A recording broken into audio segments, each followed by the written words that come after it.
जंगल के गहरे हिस्से में एक छोटा सा गांव था, जहां जानवर और परिंदे खुशी से रहते थे। मगर एक दिन जंगल में एक अनोखा राज खिला, जो सबकी जिंदगी बदलने वाला था। बहादुर हिरन जानी ने एक पुराना चमकता हुआ नक्शा पाया, जिसमें एक झील दिखाई गई थी। कहा जाता था कि जो भी इस झील के करीब जाए, उसे अपनी सब ख्वाहिशें पूरी करने का मौका मिलता है। जानी ने फौरन अपने दोस्तों लोमड़ी लाली, बंदर मनु और परिंदे कोयल और बटीर को बताया। सबने मिलकर फैसला किया कि वो झील तक जाएंगे, मगर रास्ता आसान न था। जंगल में बड़े दरख्त, कांटेदार झाड़ियां और कुछ खतरनाक जानवर भी थे।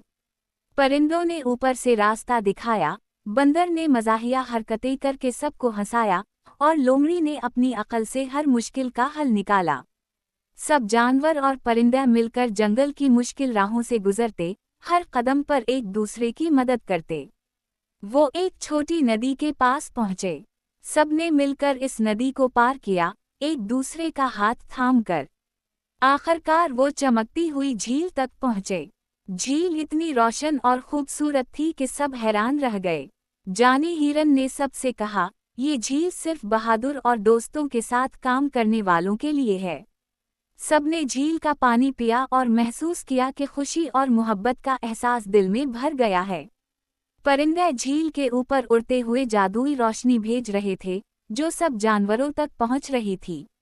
जानवर और परिंदे खुशी से रक्स करने लगे। जंगल में मोहब्बत और दोस्ती की रोशनी फैल गई। जानी हिरन मुस्कुरा कर बोला, हमने साथ मिलकर हर मुश्किल का सामना किया और कामयाब हुए। चालाक लोमड़ी लाली ने कहा, अगर हम सब एक दूसरे की मदद करें तो कोई भी तूफान हमें नहीं रोक सकता। मजाकी बंदर मनु दरख्तों से छलांगे लगाकर सबको हंसाने लगा और खौफ को दूर किया। जंगल के सब जानवर और परिंदे मिलकर खुशी मनाते रहे और ये जंगल का सबसे बड़ा राज बन गया। सबको समझ आ गया कि साथ मिलकर चलने और दूसरों की मदद करने से हर ख्वाब पूरा होता है।